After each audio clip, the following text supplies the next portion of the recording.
Harry is wildly out of control. His demands are completely unacceptable and completely crazy. I got the inside story, but first, the bad headlines just keep on coming as Meghan once again uses Archie and Lily for clicks, to boost her brand and to make money, this time on another trip to Disneyland. Prince Harry has reportedly laid out a fresh set of demands to Buckingham Palace before his expected return to the UK this July, and insiders claim the reaction behind palace walls has been intense.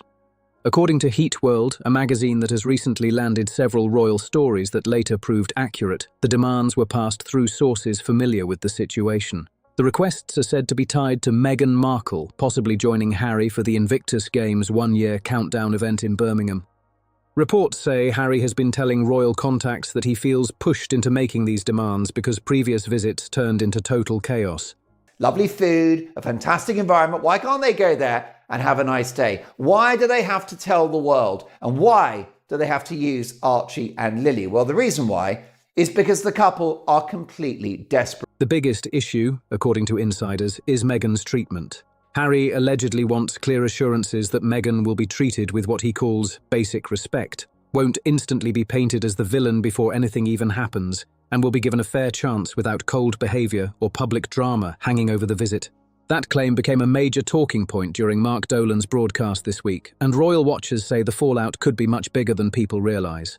The situation is no longer just about a family disagreement. It's now being viewed as another major test of the already shaky relationship between Harry and the royal institution itself. Inside Buckingham Palace, the reported response has been fierce. Sources claim several senior royals are upset that Harry would even make demands before arriving, especially because the focus once again seems centred on Meghan's treatment instead of the Invictus event itself or the wider royal duties connected to the trip.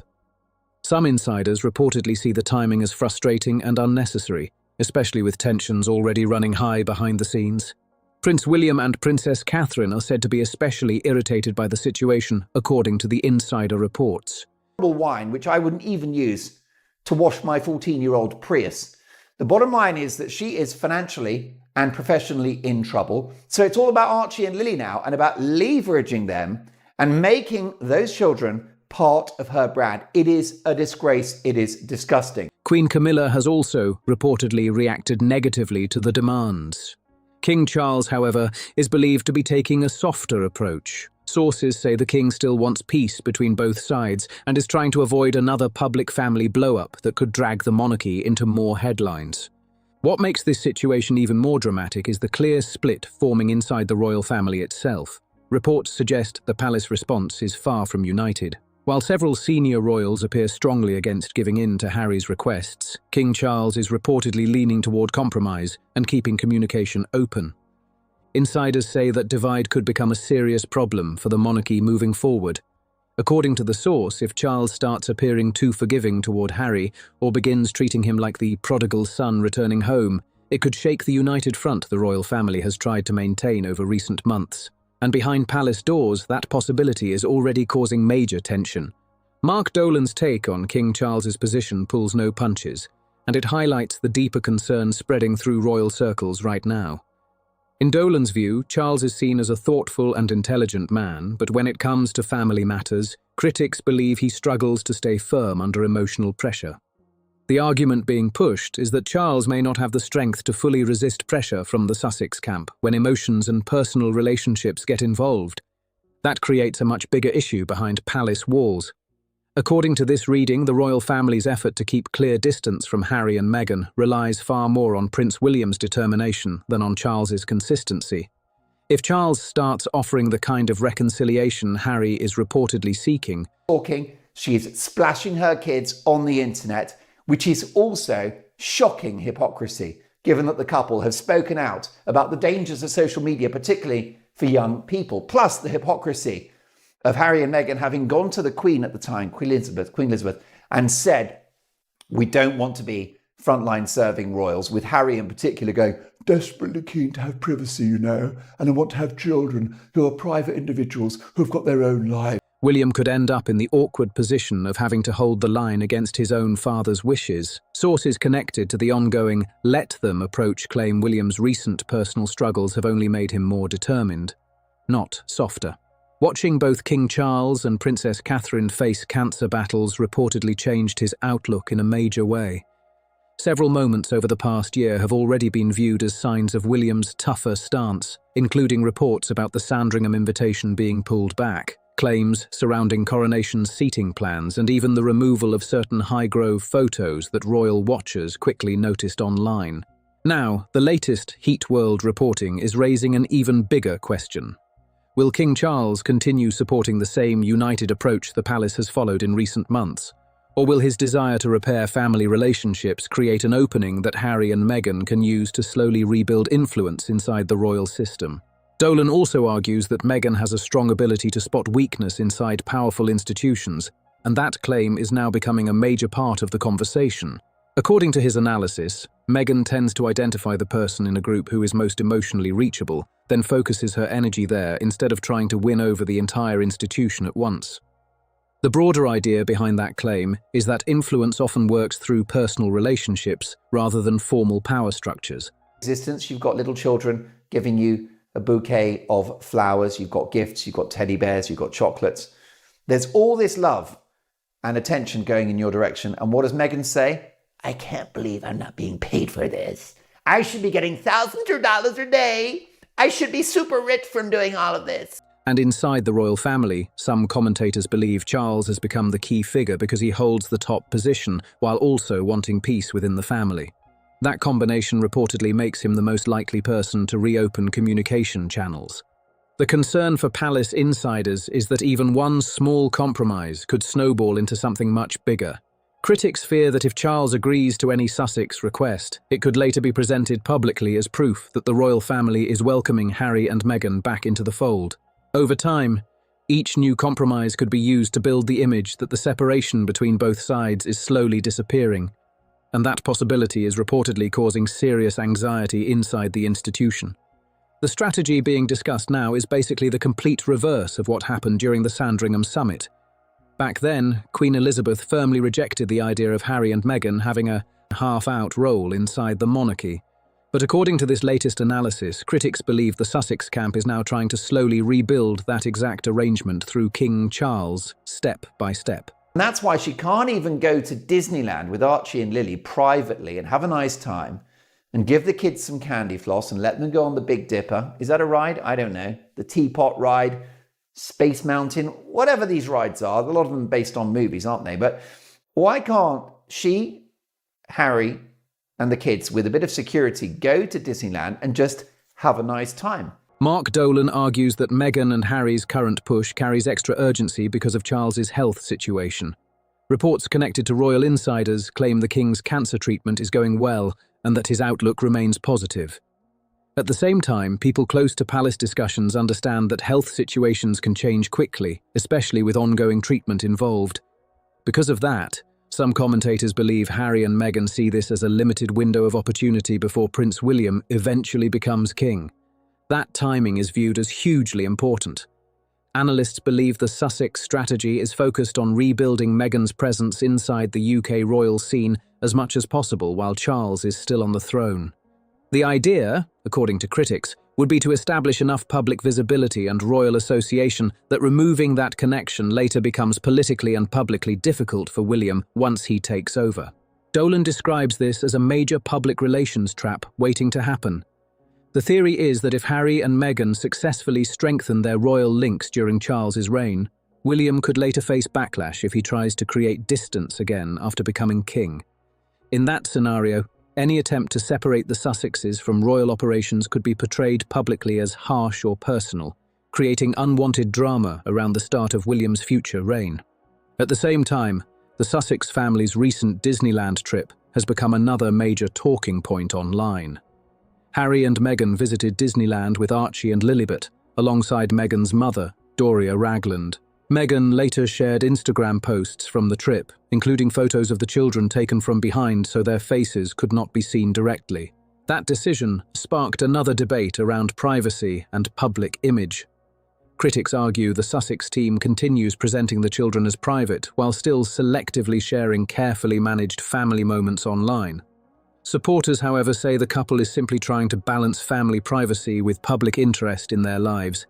Either way, the discussion has grown much louder because the contrast is becoming harder for some royal commentators to ignore. During the early Megxit period, the public messaging strongly suggested Archie and Lilibet would mostly stay out of the spotlight and live as private individuals away from royal pressures. Why does she have to feature Archie and Lily on Instagram and tell the world? Well, there's a few reasons why.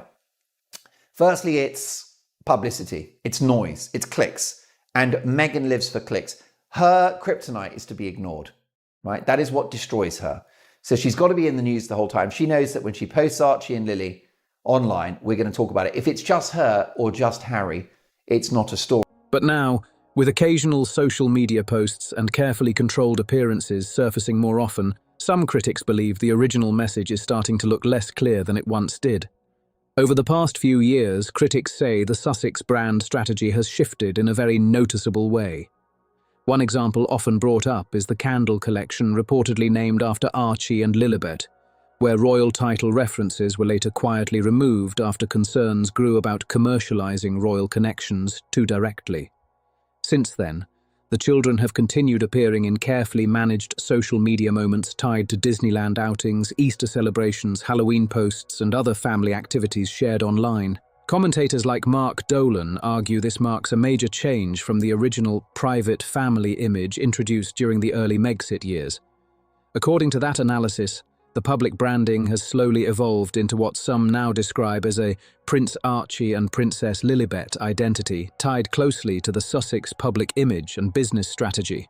Critics claim the children have become central to the household's overall brand presence, no matter how carefully the messaging is framed by public relations teams. The reason this matters, according to Dolan's view, is because he believes Meghan's solo commercial influence has weakened over time. The argument being made is that the Sussex brand no longer carries the same level of excitement or cultural momentum it once had during the first years after leaving royal duties. As a result, analysts claim the couple's media strategy has increasingly leaned on family-centered content that still grabs attention online very quickly. Several business deals are often pointed to as examples of that slowdown. Reports suggest the Netflix partnership value has changed significantly since the original headlines years ago. Spotify ended after only one podcast season, and Harry's Better Up involvement has not yet produced another major replacement project with the same level of buzz. Meanwhile, Meghan's lifestyle brand, as ever, is still reportedly experimenting with products and branding after more than a year, including discussions online about product pricing, launch strategies, and limited release items that critics say have struggled to create massive demand. One launch that drew attention was the wine release requiring a 3-bottle minimum order, something critics claimed signaled softer consumer interest. Other online conversations focused on candles reportedly manufactured overseas and Mother's Day chocolate boxes priced at $64 that did not instantly sell out as some expected. Supporters of Meghan argue these are normal business growing pains, while critics see them as signs that the Sussex commercial machine is not as unstoppable as it once appeared. That Meghan sold Harry when they met and when they married. She pretended that she was going to whisk him off. They were going to go to South Africa or maybe rural Canada, and they're just going to have a very quiet life, live on a farm, raise cattle, and have these lovely kids getting muddy every day and swimming out in the river and, picking flowers. Just this idyllic rural existence. That was Harry's dream. It remains Harry's. Because of that, some royal commentators believe Archie and Lilibet have gradually moved from the edge of the Sussex public image to the centre of it. The argument is simple. Whenever the children appear, even in limited or carefully protected photos, public attention spikes immediately. What makes this even more complicated is Prince Harry's own past comments about privacy and media exposure.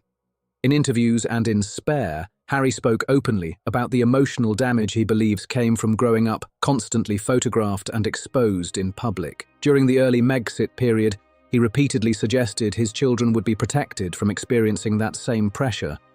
Critics now argue the current approach appears difficult to fully reconcile with those earlier promises, and that contradiction is becoming a bigger topic in royal discussions online. Mark Dolan believes two major issues sit at the centre of the long-term tension inside Harry and Meghan's marriage, and he argues neither problem has an easy solution. According to his analysis, the biggest pressure points are money and disagreements over raising the children. In his view, both issues are deeply connected and become harder to manage as the Sussex brand faces more financial pressure over time. One of the biggest debates surrounding the couple involves the children's growing role in the family's public image. Critics claim the increased use of family-centered content is tied directly to the need for stronger audience engagement and commercial attention. At the same time, Harry has repeatedly spoken about wanting to protect his children from the kind of public exposure he experienced growing up. Dolan argues that creates a major conflict because reducing the children's visibility could also reduce one of the household's strongest attention drivers online. According to this theory, the tension only grows as revenue opportunities become more limited. If the Sussex household depends on media visibility and public interest to maintain major business deals, stepping away from family-focused branding could make those challenges even tougher. That's why some commentators believe the disagreement is not just personal, but tied directly to the future of the couple's financial strategy. Dolan also revisits the famous 2019 Lion King premiere in London as a key example of what he sees as a much larger pattern. During the event, Harry was overheard speaking with Disney CEO Bob Iger and mentioning that Meghan was interested in voiceover work. At the time, the moment exploded across headlines because Harry and Meghan were still serving as senior working royals while also appearing to build entertainment industry opportunities behind the scenes. Many royal commentators viewed the exchange as controversial because it blurred the line between royal duty and commercial networking. But if you call Meghan out for her behaviour, that's trolling apparently, that's an attack. So I'm going to be calling her out. And yes, Harry goes along with it because Harry is Meghan's useful idiot. He's the bag carrier, he's the help, he's the spare in his own. According to Dolan's interpretation, Meghan was likely the driving force behind the strategy, while Harry was acting in support of broader plans already taking shape privately. Dolan argues Harry would not naturally pursue those conversations on his own, while Meghan was viewed as far more comfortable navigating celebrity and business circles. The moment became even more talked about, because Meghan was also seen speaking with Beyoncé and Jay-Z nearby on the red carpet that night. At the time, the Sussexes appeared closely connected to several major Hollywood power players. However, some entertainment reporters later claimed many of those relationships cooled as the couple's Hollywood momentum changed over the following years. Not long after that premiere, Meghan narrated Disney's nature documentary, Elephant, released in 2020, with reports stating Disney made a charitable donation connected to the project. For critics, that sequence reinforced the idea that commercial opportunities and royal visibility were already becoming closely linked before the official Megxit departure even happened. Dolan's overall argument is that the Sussex operation has treated royal status as a powerful branding tool for years, using institutional visibility to help open commercial doors long before their formal exit from royal duties became official. Critics now argue that the same strategy once linked to royal status is being used in a different way through family-centered social media content in 2026. According to Mark Dolan's analysis, the pattern has stayed consistent over the years. Public attention connected to the royal brand is repeatedly transformed into commercial value whenever possible. What has changed, according to commentators, is where the strongest audience interest now comes from. Dolan claims Meghan's individual commercial pull is not as powerful as it was during the early post-Megxit years, which is why the children now generate some of the household's biggest spikes in online attention. That's why the recent Disneyland Instagram posts became such a major topic across royal commentary channels and entertainment media. Dolan goes even further with one theory surrounding the Disneyland visit. He suggests the trip may have involved complimentary perks or promotional arrangements tied to the social media exposure generated afterward. In influencer marketing, this kind of setup is extremely common. High-profile celebrities and influencers are often given free tickets, luxury stays, upgraded experiences, or VIP treatment in exchange for posting content that promotes a destination to millions of followers online.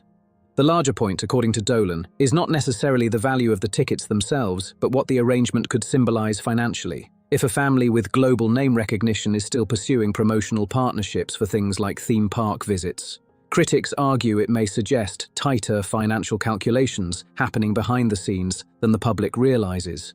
Even with premium packages, food plans, and extras included, a Disneyland trip for a family of 5 would still land in the relatively modest range compared to the massive entertainment contracts once attached to the Sussex brand. That's why some commentators see the situation as symbolic of changing financial realities, rather than simply a casual family outing shared online. Prince Archie. It's all about England. All paths back to King Charles. And Meghan is in a hurry because she knows that King Charles is poorly. He's an older man. He's battling cancer. She knows there's a tiny window to get back in before William comes and cuts everyone off. Dolan also connects this discussion back to Meghan's 2018 royal tour in Australia, which many royal insiders still reference when discussing the early signs of tension between royal duty and commercial thinking. During that trip, Harry and Meghan were still working royals carrying out official engagements while also announcing Meghan's pregnancy with Archie. Reports from that period described the couple travelling with extensive royal support, including luxury transportation, security teams, medical assistance, staff coordination, and top-level institutional resources. According to long-running royal anecdotes discussed in media coverage, Meghan was reportedly frustrated by the idea of carrying out high-profile public appearances without direct financial compensation. Critics often point to those stories as evidence that she viewed royal life through a more commercial lens than the institution traditionally allows. The broader argument Dolan makes is that Meghan approaches public visibility in a highly transactional way. In this interpretation, royal status, media attention, celebrity access, and public appearances are all seen as opportunities that should produce measurable value. Supporters would argue that mindset reflects modern branding and independence, while critics believe it clashes directly with the monarchy's traditional expectation of public service over personal monetization. Mark Dolan argues that the same mindset critics first noticed years ago has continued all the way into the Sussex family's current social media strategy. In his view, the recent Disneyland Instagram posts are completely consistent with patterns that allegedly started back in 2018. According to Dolan, even when Harry and Meghan have the option to enjoy private family moments away from cameras and headlines, the pull of public visibility still wins out every time. Dolan's analysis focuses heavily on the idea that the Disneyland trip could easily have remained private if the couple truly wanted it to. High-profile celebrities regularly take their children on vacations or outings without sharing carefully selected photos online. He points to public figures like Elton John and David Furnish as examples of famous families who often manage to balance celebrity life with private family experiences away from social media attention. That's why critics believe the public posting itself was the real objective behind the trip. According to this interpretation, the Instagram content was not simply a casual memory shared afterward. Instead, the documentation became the central purpose of the outing. There are some very nasty allegations that Doria Raglan was in jail when Meghan was a teenager. Okay, it's not true. It's a disgusting lie, and it's obnoxious. What I would say is if Doria had been in jail, I think she would have done very well in the slammer. I think she would do well in the slammer because she's a resourceful woman. She's very physically fit. She's athletic. The photos, the family images, and the carefully timed social media release were all seen as part of a broader strategy to generate headlines, online discussion, and audience engagement. Dolan takes that argument even further by claiming the Sussex household now treats many family experiences primarily as content opportunities rather than purely personal moments. In his analysis, vacations, celebrations, and outings become valuable because they can be turned into public-facing media moments that drive attention online. Critics who support this view argue that the children's appearances are no longer just occasional glimpses into family life. Instead, they believe those moments are increasingly woven into the broader Sussex media strategy because they consistently spark public interest and massive online conversation whenever new images are released. Dolan also claims this creates what many viewers now see as a contradiction in the couple's messaging. On one hand, Harry and Meghan frequently speak about privacy and media pressure. On the other hand, they continue selectively releasing controlled images and family content that instantly dominate entertainment headlines and social media discussions. That contrast is why some royal watchers accuse the couple of wanting privacy while still benefiting from public exposure at the same time. The deeper point in Dolan's analysis is that audience attention itself has become the real driving force behind the strategy. According to his view, public criticism is not the biggest threat to Meghan's brand. Being ignored is. As long as people are talking, debating, reacting, or sharing opinions online, the Sussex household stays at the centre of the public conversation. That's why, according to this theory, both positive headlines and negative headlines still serve the same purpose. Supportive coverage keeps the brand visible, while criticism also fuels engagement and public focus. Either way, the attention continues, and in today's media economy, visibility itself is often treated as the most valuable currency of all. According to Mark Dolan's analysis, the biggest danger facing the Sussex brand is not criticism or backlash, it's silence. That's why, in his view, the steady stream of Instagram posts, media appearances, and headline-grabbing moments are designed mainly to keep public attention alive rather than to guarantee positive reactions. As long as people keep talking, debating, and reacting, the household stays relevant in the public conversation. Dolan argues this strategy may work in the short term, but over time, it also builds a growing public record that critics increasingly see as damaging. Because I need the work, Harry. I need the work. Now, that was 2019, when they are proper, bona fide, frontline serving royals. They are HRH at that point. And she's got Harry scrabbling around, trying to get acting jobs for her. The conversation happened while Meghan was speaking nearby with Beyonce and Jay-Z on the red carpet. By the way, Beyonce and Jay-Z, they've checked out. They're done with Harry and Meghan like all of the other celebrities. Every controversy, every online argument, and every public contradiction becomes part of a larger narrative that some viewers believe is starting to hurt the Sussex image more than help it. He also spends time examining the idea of forgiveness and whether the royal institution could ever truly reconcile with Harry and Meghan under the current circumstances. According to Dolan, genuine forgiveness in any serious relationship usually requires three major things: acknowledgement of harm, a willingness to change the behavior that caused the damage, and a direct apology that clearly addresses what happened. In Dolan's interpretation, none of those conditions currently exist within the Sussex situation. He argues that Harry and Meghan's public position has consistently framed them as the injured side in the conflict, not the people responsible for causing harm. Because of that, critics believe there has been no public acknowledgement of wrongdoing that could form the basis for real reconciliation. Dolan also claims meaningful behavioral change would be difficult because many of the actions drawing criticism are tied directly to the couple's media strategy and commercial model. In his view, stepping away from controversy, public storytelling, and headline-driven moments could weaken the very system that keeps the Sussex brand visible and profitable. As for an apology, Dolan believes that is equally unlikely under the current dynamic because the Sussex narrative has long centered on their experiences, grievances, and treatment by the institution. Without all three elements, acknowledgement, change, and apology, he argues that what's being requested is not true forgiveness, but simply accommodation without accountability. That creates another major challenge for King Charles if he pushes too hard for peace inside the family. Critics fear that offering reconciliation without resolving the underlying tensions could fail to repair relationships in any lasting way, and might even deepen divisions inside the monarchy over time. Dolan ends his broader analysis with a dramatic prediction about Harry and Meghan's future together.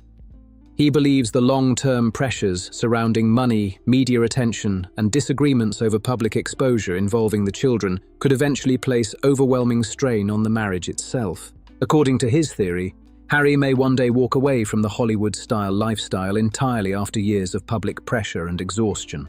Dolan speculates that Harry could eventually seek a quieter life back in the English countryside, surrounded by a more traditional environment far removed from the non-stop celebrity spotlight that currently defines the Sussex brand. Some commentators believe Harry may eventually want a partner and lifestyle that fits more closely with the quieter traditional life he appeared to value before fully stepping into the Hollywood celebrity world surrounding Meghan. Others even speculate that somewhere down the line, Harry could try to reconnect with the royal institution in a more formal way connected to public service and royal duties. Right now, those ideas remain purely speculative, but supporters of that theory argue the pattern of events over recent years keeps pushing the conversation in that direction.